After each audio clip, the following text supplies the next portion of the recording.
یزید کا صرف یہی بد کرداری کا مرحلہ نہیں تھا، اس کربلا کے صحرا کے اندر یزید نے جس طرح امام حسین رضی اللہ تعالیٰ عنہ کو شہید کیا اور حضرت امام حسین کے خاندان کو شہید کیا، جب مدینہ المنورہ پر یزید نے مسلم بن عقبہ کو مقرر کیا، جس کو بزرگوں نے مصرف بن عقبہ کہا ہے، تو اس کو کہا 3 دن تک مدینے کا حرم تمہارے لیے حلال ہوگا، جو چاہو تم کرنا، اور شامی فوجوں کو اجازت ہوگی۔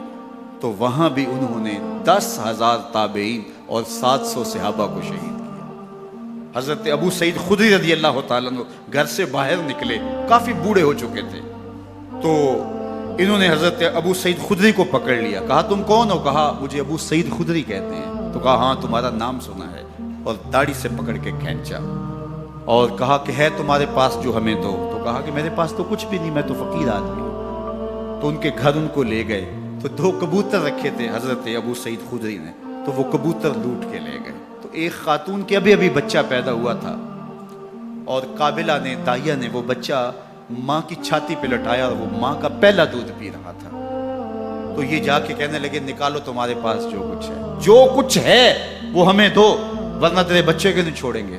تو ماں بچے سے مخاطب ہو کے کہتی ہے، ابھی بچہ پیدا ہوا ہے اور ماں سے پہلا دودھ پی رہا ہے، کہ بیٹے اگر میرے پاس کچھ ہوتا، وہ قیمتی سے قیمتی چیز بھی ہوتی، تیری جان کے لیے قربان کرتی، لیکن اس وقت میرے پاس کچھ ہے نہیں۔ تو ایک شکی آگے بڑھا اور بچے کو ایک ٹانگ سے پکڑ کے کھینچ کے دیوار کے ساتھ پٹک کے مارا، جس سے دماغ کا بھیجا نکل گیا۔ کیا کیا زیادتیاں نہیں کی۔ 700 صحابہ حرہ کے واقعہ میں شہید کیے یزید نے، اور 10,000 تابعین شہید کیے۔ مسجد نبوی میں ممبر رسول کے ساتھ گھوڑے باندھے، اور وہ ممبر رسول اور مصلی رسول کے قریب لید کرتے رہے۔ 3 دن تک مسجد نبوی کے اندر گھوڑے بندھے رہے، اور مدینہ کی حرمت پامال کی۔ مدینہ کے گھروں کے اندر یہ بدکماش داخل ہوئے، اور جو بدکاریاں انہوں نے کی کلیجہ منہ کو آتا ہے۔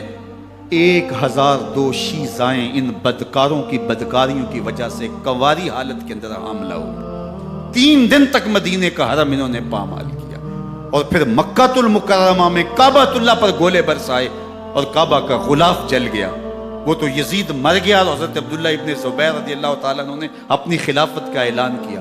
یزید کے یہ کرتوت تھے، ادھر اہل مدینہ کو ستایا، ادھر اہل مکہ کو ستایا، اور رسول اللہ صلی اللہ علیہ وسلم کے خانوادے کی بے حرمتی اور توہین کی۔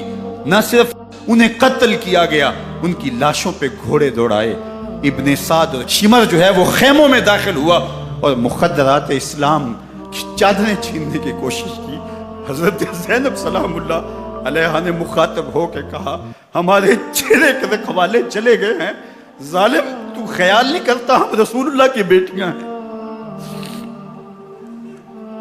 حضرت شہربانو، حضرت زین العابدین اور حضرت زینب سلام اللہ علیہم، ان تینوں کو ایک اونٹ پہ باندھا گیا، اور باقی اونٹوں پہ باقی سادات کو، حضور کی شہزادیوں کو باندھا گیا، رسیوں میں جکڑا گیا، اور اونٹوں پہ باندھ کر کے کوفے کی جانب آگے آگے شہیدوں کے سر چل رہے ہیں، اور پیچھے یہ قافلہ چل رہا ہے۔ اور جب یہ قافلہ وہاں سے گزرا جہاں لاشیں پڑی تھی، امام زین العابدین 14 سال کے تھے اور بیمار تھے، اور ان کا حوصلہ نہ ہوا، وہاں غشی ان کے اوپر آنے لگی۔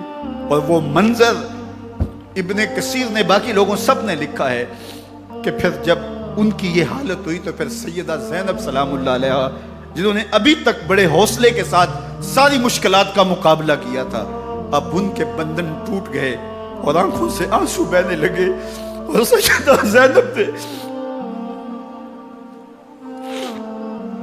امام حسین رضی اللہ تعالیٰ عنہ کی لاش پہ کھڑے ہو کے، اور وہ روندی ہوئی لاش، ٹوٹی ہوئی ہڈیاں، اور وہ برینا بدن، کٹا ہوا سر نیزے کی نوک پہ، اور لاش یہ پڑی ہے، تو حضرت سیدہ زینب نے مدینے کی طرف منہ کر کے جو ہے وہ حضور سے فریاد کی، رسول اللہ، اے پیارے آقا، یا جدہ ہو، اے ہمارے نانا محترم، یہ دیکھیے آپ کا حسین پڑا ہوا ہے۔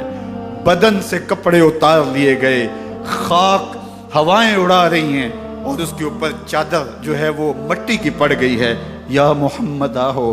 اور آگے فرمایا حضور آپ کی اولاد کاٹ دی گئی، اور پھر کہا بنا تو کا سبایا، حضور دیکھیے آپ کی بیٹیوں کے ہاتھ باندھ دیے گئے ہیں، اونٹوں پہ کس دیا گیا ہے، سرے شہیدہ آگے آگے چل رہے ہیں۔ راستے کے اندر ایک جگہ آئی اور ان کو اتارا گیا، رات کا موقع تھا، ایک خاتون آئی اور اس نے کوئی کھانا پیش کیا ان کو اور کہا کہ میں کسی زمانے میں حضرت سیدہ فاطمہ تو زہرا کی نوکری کیا کرتی تھی، ان کی لونڈی تھی، ان کی کنیز تھی، اور آج مجھے پتہ چلا کہ آپ لوگ گزر رہے ہیں تو میں نے کہا کہ میں اپنی مخدومہ کے خاندان کی خدمت کروں۔